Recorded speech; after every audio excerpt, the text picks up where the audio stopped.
Hello students, welcome to a lecture on endocrine glands, which include thyroid gland, parathyroid gland, adrenal gland, pancreas, pituitary, and hypothalamus.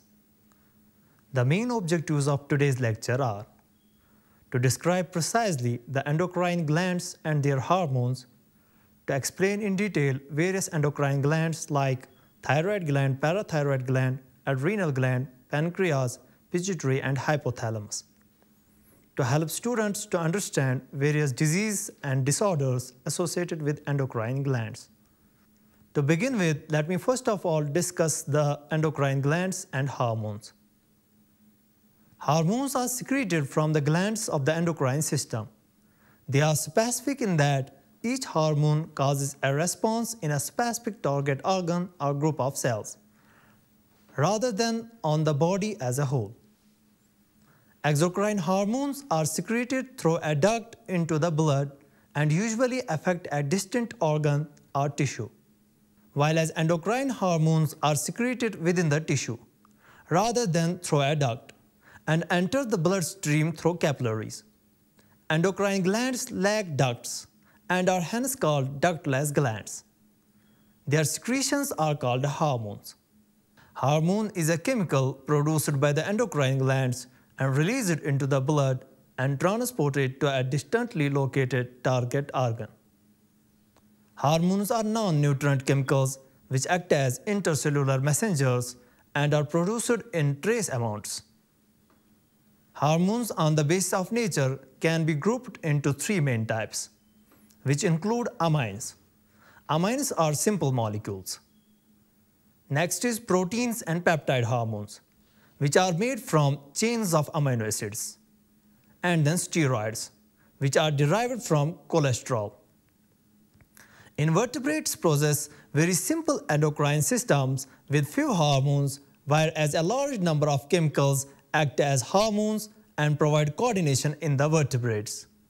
The endocrine glands and hormones producing diffused tissues, cells located in different parts of our body constitute the endocrine system.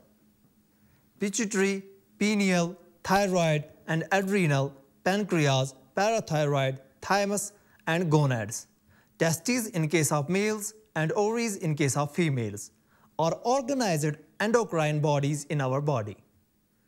In addition to these, some other organs, for example gastrointestinal tract, liver, kidney, heart, also produce hormones. A brief account of the structure and functions of all major endocrine glands of the human body is given in the following sections. Let us now discuss them one by one. Glands of endocrine system. Glands of endocrine system discharge hormones directly into the bloodstream. They have built-in feedback mechanism that maintain a proper balance of hormones and prevent excess hormone secretion. Low concentration of a hormone will often trigger the gland to secrete. Once the concentrations of the hormone in the blood rise, this may cause the gland to stop secreting until once again hormone concentrations fall. This feedback mechanism, which is characteristic of most glands, causes a cycle of hormone secretions.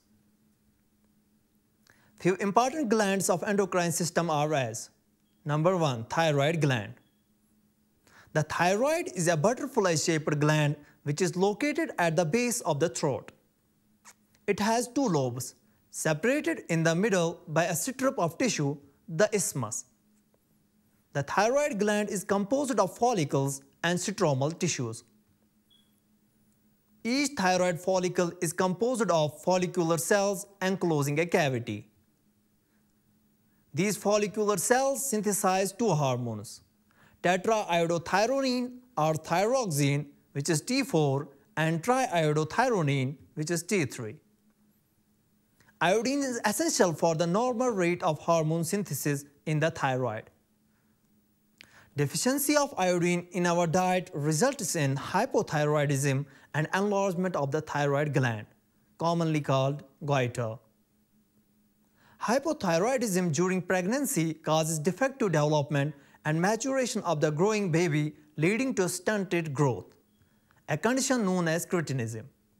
Mental retardation, low intelligence quotient, abnormal skin, deaf mutism, etc. In adult women, hypothyroidism may cause menstrual cycle to become irregular. Due to cancer of the thyroid gland or due to development of nodules of the thyroid gland, the rate of synthesis and secretion of the thyroid hormones is increased to abnormal high levels, leading to a condition called hyperthyroidism, which adversely affects the body's physiology. Thyroid hormones play an important role in the regulation of the basal metabolic rate. These hormones also support the process of red blood cell formation. Thyroid hormones control the metabolism of carbohydrates, proteins, and fats. Maintenance of water and electrolyte balance is also influenced by thyroid hormones. Thyroid gland also secretes a protein hormone called thyrocalcitonin (TCT), which regulates the blood calcium levels. Now, what causes thyroid problems? All types of hyperthyroidism are due to an overproduction of thyroid hormones, but the condition can occur in several ways. For example, Graves' disease. The production of too much thyroid hormone by thyroid gland leads to thyroid disease called Graves' disease. Next is toxic adenomas.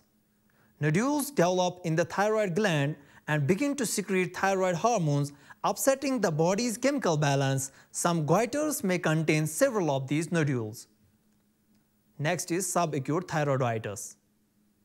Inflammation of the thyroid that cause the gland to leak excess hormones, resulting in temporary hyperthyroidism that generally lasts a few weeks but may persist for months.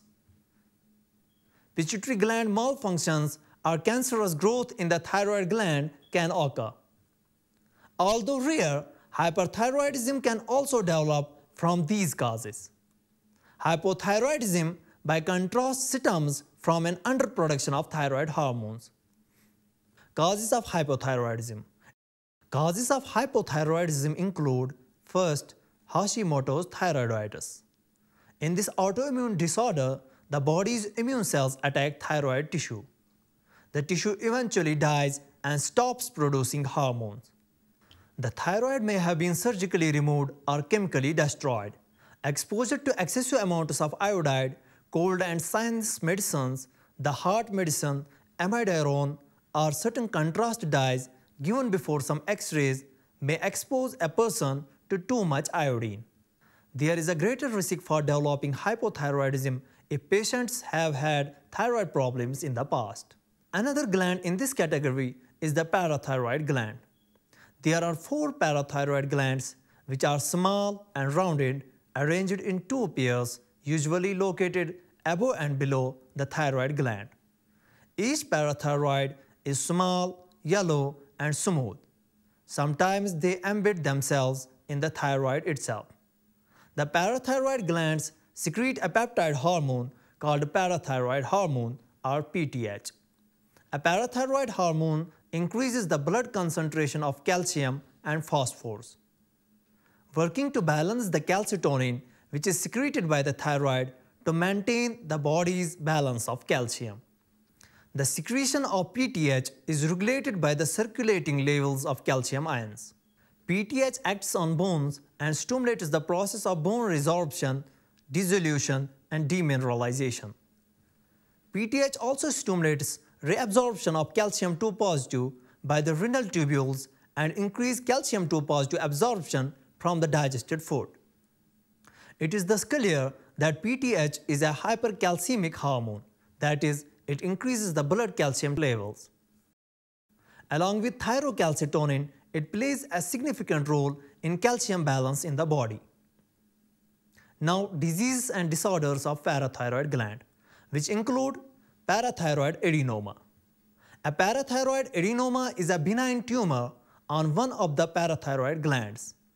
This causes calcium and phosphorus balance to be disrupted, as the affected glands release more PTH than it should. This condition is called hyperparathyroidism. Now, hyperparathyroidism symptoms. Many times, parathyroid disease does not have symptoms in the early stages.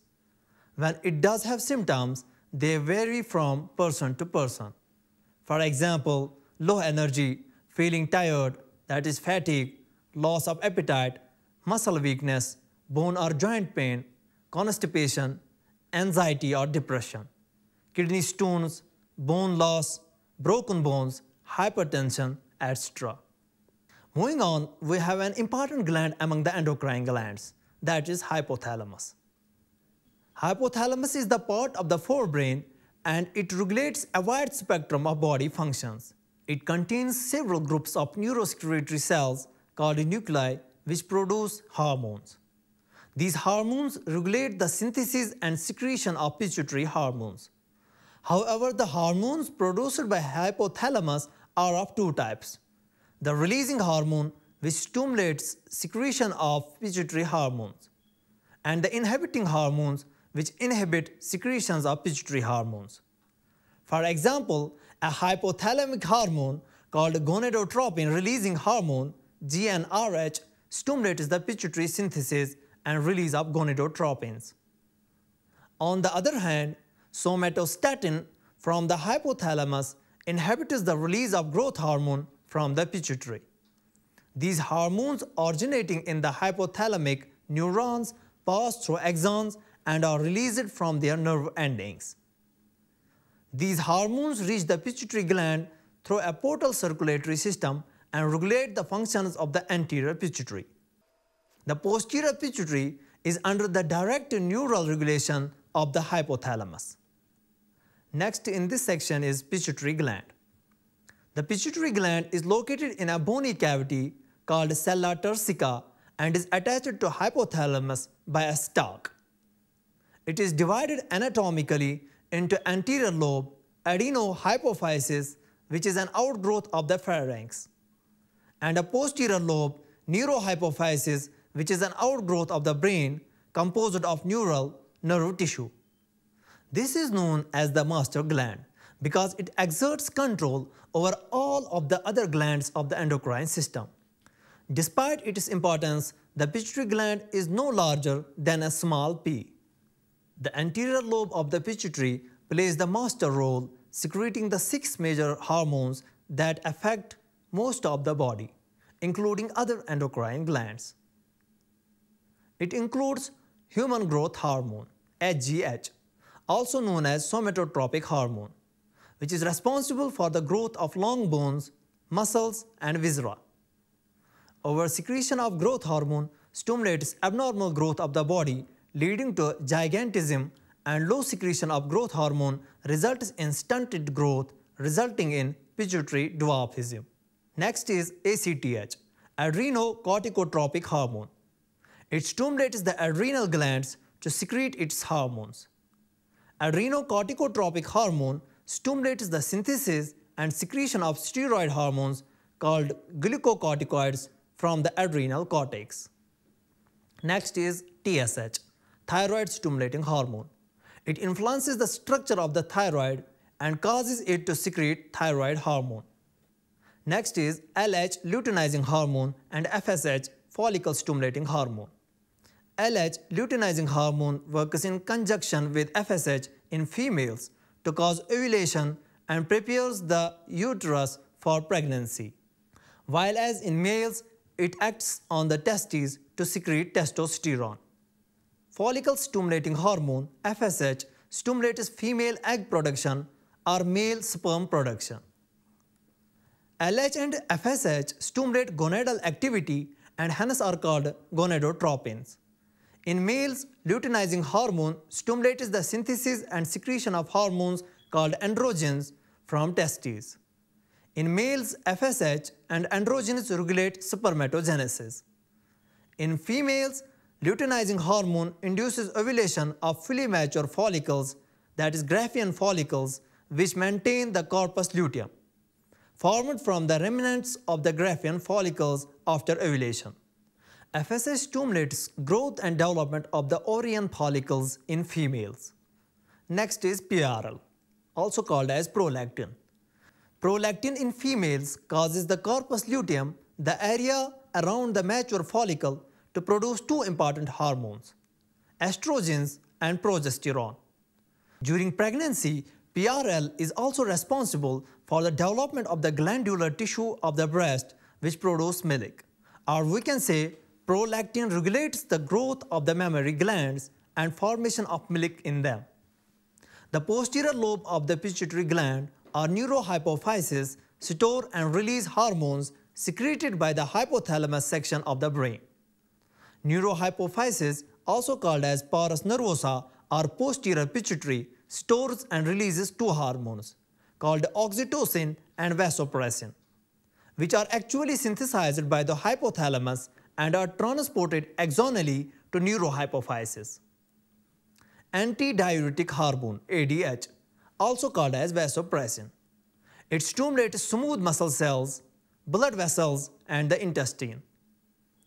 Vasopressin acts mainly at the kidney and stimulates resorption of water and electrolytes by the distal tubules and thereby reduces loss of water through urine, diuresis. Hence, it is also called as antidiuretic hormone ADH. Next is oxytocin OT.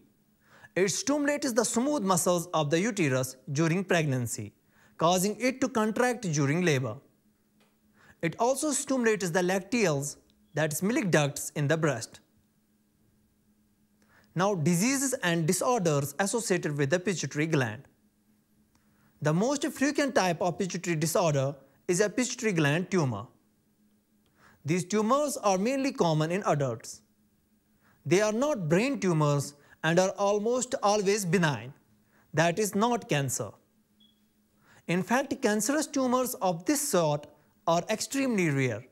There are two types of tumors, secretory and non-secretory. Secretory tumors produce too much of a hormone normally made by the pituitary, and non-secretory tumors do not. Both types of tumors can cause problems if they are large and interfere with normal function of the pituitary gland and or nearby structures in the brain. The problems caused by pituitary tumors fall into three general categories, which include hypersecretion. Too much of any hormone in the body is caused by a secretory pituitary tumor. Next is hyposecretion. Too little of any hormone in the body can be caused by a large pituitary tumor, which interferes with the pituitary gland's ability to produce hormones. Hyposecretion can also result from surgery or radiation of a tumor. Next is tumor mass effects. As a pituitary tumor grows and presses against the pituitary gland or other areas in the brain, it may cause headaches, vision problems, or other health effects. The next important gland is adrenal gland. The adrenal glands resemble small caps perched on the top of each kidney. The adrenal is actually a combination of two glands, the adrenal cortex and the adrenal medulla. The centrally located tissue is called the adrenal medulla, and outside this lies the adrenal cortex. The adrenal medulla secretes two hormones called adrenaline or epinephrine and noradrenaline or norepinephrine. These are commonly called as catecholamines. Adrenaline and noradrenaline are rapidly secreted in response to stress of any kind and during emergency situations and are called emergency hormones or hormones of fight or flight. These hormones increase alertness, pupillary dilation, piloerection, that is rising of hairs, sweating, etc. Both the hormones increase the heartbeat, the strength of heart contraction, and the rate of respiration. Catecholamines also stimulate the breakdown of glycogen, resulting in an increased concentration of glucose in blood. In addition, they also stimulate the breakdown of lipids and proteins. The adrenal cortex secretes many hormones, commonly called as corticoids. The corticoids which are involved in carbohydrate metabolism are called glucocorticoids. In our body, cortisol is the main glucocorticoid. Corticoids, which regulate the balance of water and electrolyte in our body, are called mineralocorticoids. Aldosterone is the main mineral corticoid in our body. Glucocorticoids stimulate gluconeogenesis, lipolysis, and proteolysis, and inhibit cellular uptake and utilization of amino acids. Cortisol is also involved in maintaining the cardiovascular system as well as the kidney functions. Glucocorticoids, particularly cortisol, produce anti-inflammatory reactions and suppress the immune response. Cortisol stimulates the RBC production. Aldosterone acts mainly at the renal tubules and stimulates the reabsorption of sodium positive and water, and excretion of potassium positive and phosphate ions. Thus, aldosterone helps in the maintenance of electrolytes, body fluid volume, osmotic pressure, and blood pressure.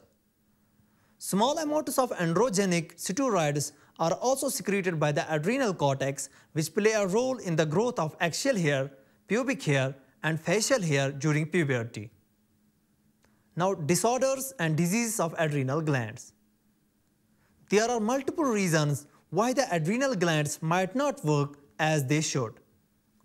The problem could be with the adrenal gland itself, or the root cause may be due to a defect in another gland. The most common disorders and diseases of the adrenal glands are Addison's disease. This rare disorder may affect anyone at any age. It develops when the adrenal cortex fails to produce enough cortisol and aldosterone. Adrenal cancer. Adrenal cancer is an aggressive cancer, but it is very rare. Malignant adrenal tumors are rarely confined to the adrenal glands. They tend to spread to other organs and cause adverse changes within the body because of the excess hormones they produce. Cushing's syndrome. Cushing's syndrome is an uncommon condition that is essentially the opposite of Addison's disease. It is caused by overproduction of the hormone cortisol. There are a variety of causes of this disorder. A tumor in the adrenal gland or pituitary gland could be to blame. Next disorder is congenital adrenal hyperplasia. This genetic disorder is characterized by low levels of cortisol. It is common for people with congenital adrenal hyperplasia to have additional hormone problems such as low levels of aldosterone, which maintains a balance of water and salt. The adrenal glands have a multifunctional role in the endocrine system. The two very different parts of these glands, the medulla and cortex, regulate and maintain many of our internal processes, from metabolism to the fight or flight response. Next important gland is pancreas. The pancreas is a long, narrow, lobed gland located behind the stomach. The pancreas has two types of cells, exocrine and endocrine cells. The exocrine cells secrete pancreatic juices which are used in the duodenum as an important part in the digestive system. The endocrine cells are arranged in clusters throughout the pancreas. These are known as islets of Langerhans. There are about 1 to 2 million islets of Langerhans in a normal human pancreas, representing only 1 to 2% of the pancreatic tissue. There are three types of endocrine cells: alpha cells, which secrete glucagon, beta cells, which secrete insulin, and delta cells, which inhibit the secretion of glucagon and insulin. Glucagon is a peptide hormone and plays an important role in maintaining the normal blood glucose levels. Glucagon acts mainly on the liver cells, hepatocytes, and stimulates glycogenolysis, resulting in an increased blood sugar, hyperglycemia. In addition, this hormone stimulates the process of gluconeogenesis, which also contributes to hyperglycemia. Glucagon reduces the cellular glucose uptake and utilization. Thus, glucagon is a hyperglycemic hormone. Insulin is a peptide hormone which plays a major role in the regulation of glucose homeostasis. Insulin acts mainly on hepatocytes and adipocytes, cells of adipose tissues, and enhance cellular glucose uptake and utilization. As a result, There is a rapid movement of glucose from blood to hepatocytes and adipocytes, resulting in decreased blood glucose levels, that is hypoglycemia. Insulin also stimulates conversion of glucose to glycogen, glycogenesis, in the target cells. The glucose homeostasis in blood is thus maintained jointly by the two hormones insulin and glucagon. Prolonged hyperglycemia leads to a complex disorder called diabetes mellitus, which is associated with loss of glucose through urine and formation of harmful compounds known as ketone bodies. Diabetic patients are successfully treated with insulin therapy. Now, diseases and disorders of pancreas. Of all the diseases and disorders of the pancreas, the most well-known is diabetes. There are two types of diabetes, type 1 diabetes and type 2 diabetes. In case of type 1 diabetes, body does not produce any insulin to handle the glucose in our body. Insulin deficiency causes a range of complications. So people with type 1 diabetes have to take insulin to help their body use glucose appropriately. Next is type 2 diabetes. Type 2 diabetes is much more prevalent than type 1. People with type 2 diabetes may be able to produce insulin, but their bodies do not use it correctly. They might also be unable to produce enough insulin to handle the glucose in their body. Lifestyle choices such as diet and exercise play a major role in managing and preventing type 2 diabetes. Other common diseases and disorders associated with pancreas are: number 1, hyperglycemia. This condition is caused by abnormally high blood glucose levels. It can be caused by overproduction of the hormone glucagon. Hypoglycemia.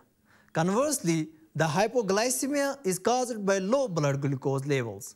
It is caused by relative overproduction of insulin.